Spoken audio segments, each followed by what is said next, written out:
तो बच्चों, आज के इस लेक्चर में हम लोग बात करेंगे कोणीय संवेग की।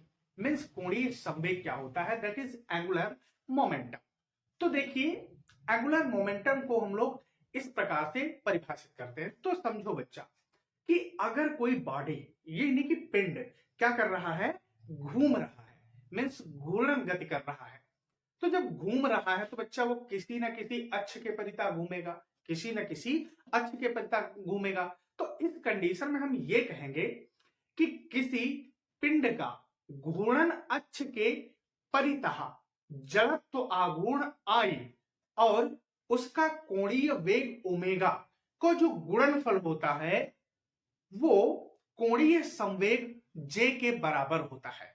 क्या बच्चा, हमने कहा कि जड़त्व आघूर्ण आई और कोणीय वेग ओमेगा का जो गुणनफल होता है वो कोणीय संवेग जे के मेरे लाल क्या होता है, बराबर होता है। देखिए, यही हमने लिख भी बच्चा रखा है क्या, कि किसी पिंड का घूर्णन अक्ष के परितः कोणीय संवेग हम लोग किस प्रकार परिभाषित करते हैं कि पिंड के घूर्णन अक्ष के परितः जड़त्व आघूर्ण आई, पिंड का घूर्णन अक्ष के परितः जड़त्व आघूर्ण आई तथा कोणीय वेग का जो गुणनफल होता है वो बच्चा किसके बराबर होता है, कोणीय संवेग जे के बराबर होता है। और इसे हमने कहा जे से प्रदर्शित करते हैं। डियर किससे प्रदर्शित करते हैं, जे से प्रदर्शित करते हैं। या यूं कह लो कि किसी पिंड का घूर्णन अक्ष के परितः कोणीय संवेग पिंड के घूर्णन अक्ष के परितः जड़त्व आघूर्ण तथा कोणीय वेग के गुणनफल के बराबर होता है। या यूं कहो कि क्या किसी घूर्णन अक्ष के परितः जड़त्व आघूर्ण आई तथा कोणीय वेग ओमेगा का गुणनफल कोणीय संवेग जे के, और ये चिन्ह काहे का बराबर होता है। जिस प्रकार से मन करे उस प्रकार से कहो। और बच्चा, हमने कहा ये जे बराबर क्या होता है, आई ओमेगा होता है। डियर क्या होता है, जे बराबर आई ओमेगा होता है। अगर इसके हम मात्रक की बात करें तो बच्चा इसका मात्रक क्या होता है, किलोग्राम मीटर स्क्वायर पर सेकंड। डियर क्या होता है, किलोग्राम मीटर स्क्वायर पर सेकंड।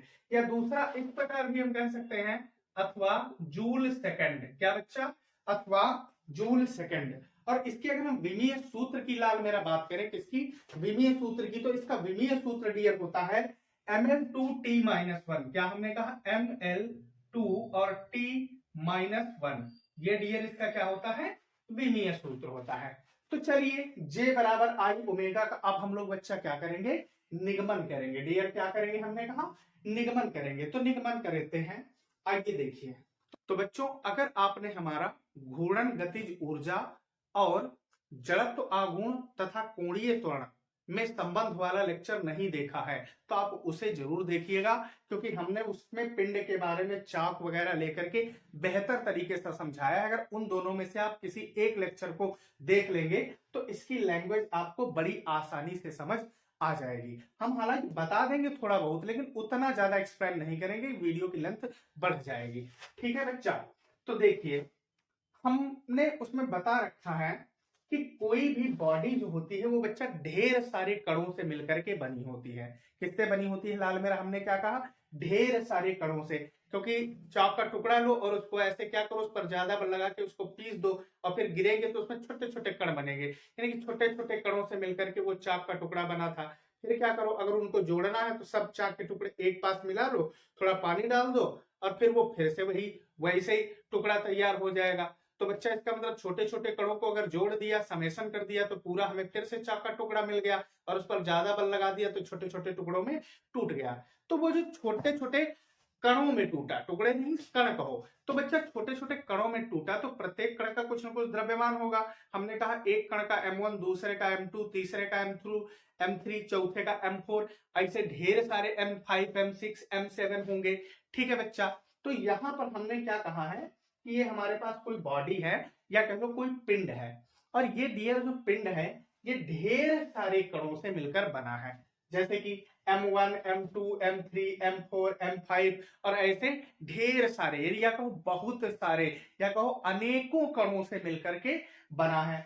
और इन कणों की घूर्णन अक्ष से बच्चा दूरियां क्या हैं, घूर्णन अक्ष से दूरियां क्रमशः R1, R2, R3, R4 और 5 ऐसे डॉट डॉट हैं। अब उसके बाद में बच्चा यहां पर हम देखेंगे कि हमारी जो बॉडी है वो आप देखिए एकदम से क्या है, बिल्कुल गोलाकार तो है नहीं, गोल आकार की। तो बच्चा इसकी त्रिज्या क्या होगी, हर एक कण की त्रिज्या क्या होगी, भिन्न भिन्न होगी। भाई विभिन्न प्रकार के कण होंगे ना, विभिन्न कणों की त्रिज्या भी बच्चा क्या होगी, भिन्न भिन्न होगी। तो इनके जो रेखीय वेग होगा प्रत्येक कण का, डियर हमने क्या कहा कि प्रत्येक कण का रेखीय वेग वो क्या होगा, अलग अलग होगा। क्या होगा, अलग अलग होगा। जबकि लाल मेरा जो कोणीय वेग ओमेगा होगा वो क्या होगा, इन सभी का क्या होगा, समान होगा। तो बच्चा कोणीय वेग ओमेगा तो इनका समान होगा। अब इसके बाद में अगर हम देखें तो सबसे पहले हमें कुछ बातें बच्चा आनी चाहिए, जैसे कि रेखीय वेग। क्या, रेखीय वेग। बच्चा रेखीय वेग क्या होता है, v बराबर आर ओमेगा। रेखीय वेग v बराबर आर ओमेगा, ये हमने रिलेशन भी निकाल रखा है। क्या, v क्या है, रेखीय वेग ओमेगा कोणीय वेग, यानी कि रेखीय वेग और कोणीय वेग में संबंध से ये आता है। दूसरा बच्चा अगर हम बात करें किसकी, रेखीय संवेग की, तो बच्चा रेखीय संवेग डियर हम लोग जानते हैं क्या होता है, P बराबर mv। क्या लाल होता है, P बराबर mv। ठीक है, अब ये सब हमको आना चाहिए, ठीक है, क्योंकि इसमें तो कुछ है नहीं P बराबर mv में। अगर तुमको नहीं आता तो बड़ा आसान है याद रखना, और ये भी बहुत याद रखना आसान है, दोहे के फॉर्म में इनको याद कर लिया करो। क्या बच्चा, द्रव्यमान की वेग से गुणा कर दी ना, तब संवेग की उत्पत्ति हुई ना। ठीक है, ऐसे इसको भी याद कर रख सकते हो। क्या, कि त्रिज्या और ओमेगा का यानी कि कोणीय वेग का गुणनफल किसके, रेखीय वेग v के क्या होता है, बराबर होता है, या दोहे के फॉर्म में याद कर लो। खैर हम उसकी बात छोड़ते हैं, आइए बच्चा देखते हैं। तो हमने क्या कहा कि हमारा जो पिंड है वो अनेकों कणों या ढेर सारे बहुत सारे कणों m1 m2 m3 m4 dot dot से मिलकर बना है, जिनकी घूर्णन अक्ष से दूरियां r1 r2 r3 dot dot dot dot हैं।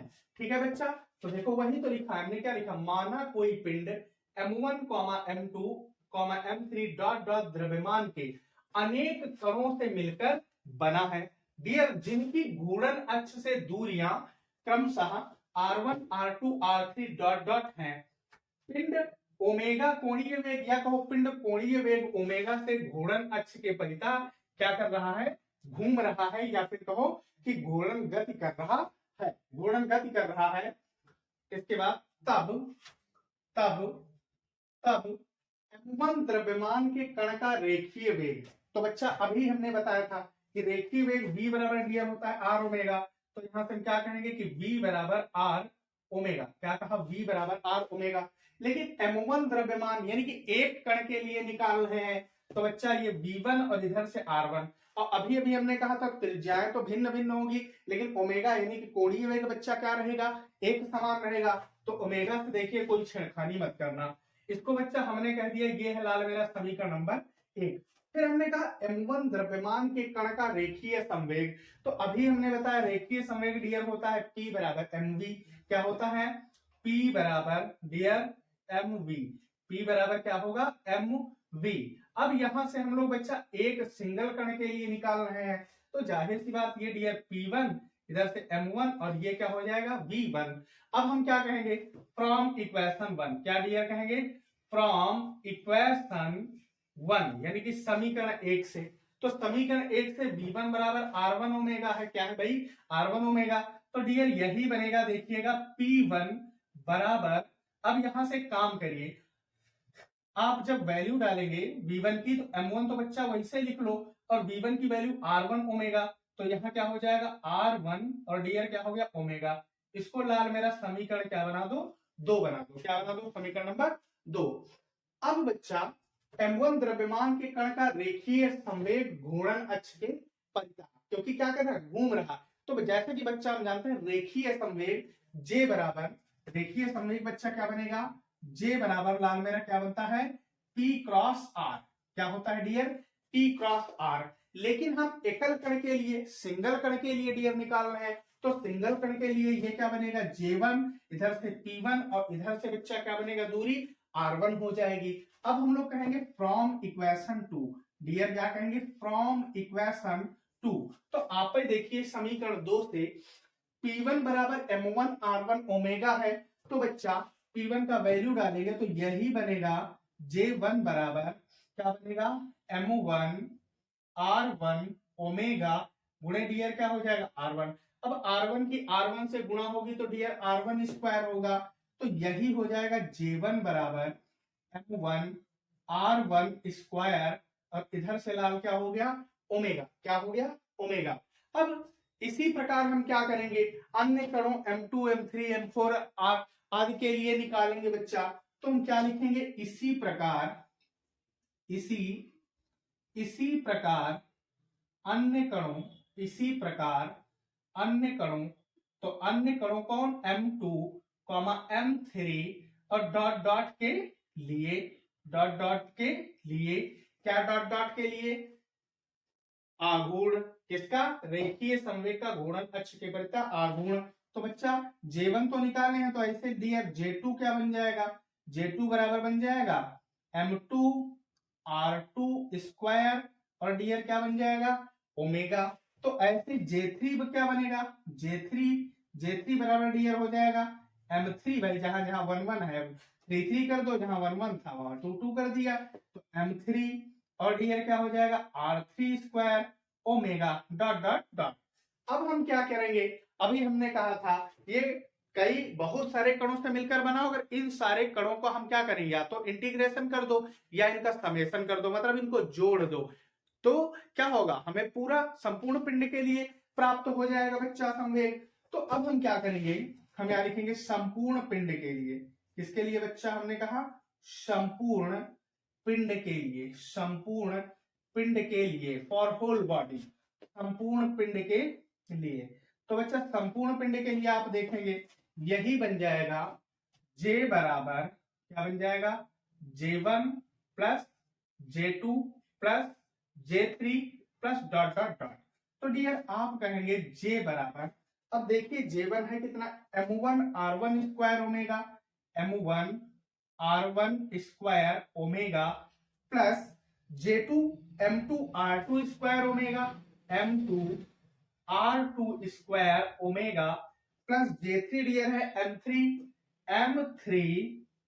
R3 square omega plus dot dot dot. अब डियर एक बात देखिए, यहां से आपको ओमेगा जो है सभी पदों में क्या मिलेगा कॉमन मिलेगा, तो डियर हम लोग कहेंगे J बराबर, आप देखेंगे ओमेगा लाल हमने क्या कर दिया कॉमन कर दिया, ओमेगा क्या कर दिया कॉमन कर दिया, तो यहां से आप देखिए बचा क्या लाल M1 R1 स्क्वायर, ये बचा M1 R1 square plus dear इधर से क्या बचा M2 R2 square plus M3 R3 square plus dot dot dot omega. अब जैसा कि हम बच्चे जानते हैं कि M1 R1 M2 R2 M3 R3, अब या तो इसका समेशन या फिर इंटीग्रेशन करो, तो बच्चा यही क्या बन जाएगा, ये बन जाएगा सिग्मा mr स्क्वायर। तो इसके बाद हम कहेंगे J बराबर, ये बच्चा क्या बन जाएगा sigma mr square, sigma mr square, और इनटू क्या चलेगा बच्चा ओमेगा।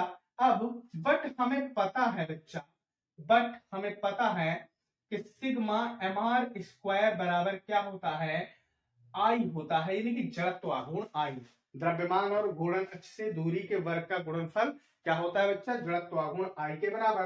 तो ध्यान से देखिए J बराबर डियर यही बनेगा, यहां से सिग्मा mr स्क्वायर तो बन गया आई, क्या बन गया आई, और गुणे बच्चा क्या हो गया ओमेगा, तो J बराबर क्या आया आई ओमेगा। यही बच्चा है हमारा कोणीय संवेग की परिभाषा, और ये इसका सूत्र रहा J बराबर आई ओमेगा। मात्रक इसका बता ही चुके बच्चा किलोग्राम मीटर स्क्वायर पर सेकंड, या डियर क्या कहो जूल सेकंड, ठीक है। विमीय सूत्र की बात करें तो ml2T-1। तो बच्चा अब अगर आपको नोट्स बनाने कोणीय संवेग हेडिंग डाल के ये लिख लेना, ठीक है यहाँ तक, तो इसे J से प्रदर्शित करते हैं और फिर क्या लिख देना अर्थात, ऐसे लिखना अर्थात J बराबर आई ओमेगा, चाहना मात्रक और अपना विमीय सूत्र भी लिख देना। फिर क्या कर देना प्रूफ हेडिंग डाल देना या फिर उत्पत्ति डाल देना जो डालना चाहना, और इसको क्या करना फिगर बना देना, माना दाना लिख लेना, और यहाँ से स्टार्ट करना यहाँ तक लिख देना, आपका नोट्स जो है वो रेडी हो जाएगा। अब बच्चों अगर आप इसका स्क्रीनशॉट लेना चाहो तो ले लीजिए। और हम आशा करते हैं कि हमारा वीडियो आपको पसंद आया होगा। अगर हमारा वीडियो आपको पसंद आया तो वीडियो को लाइक करिए और शेयर करिए, और अगर अभी तक आपने हमारे चैनल को सब्सक्राइब नहीं किया है तो चैनल को सब्सक्राइब करिए।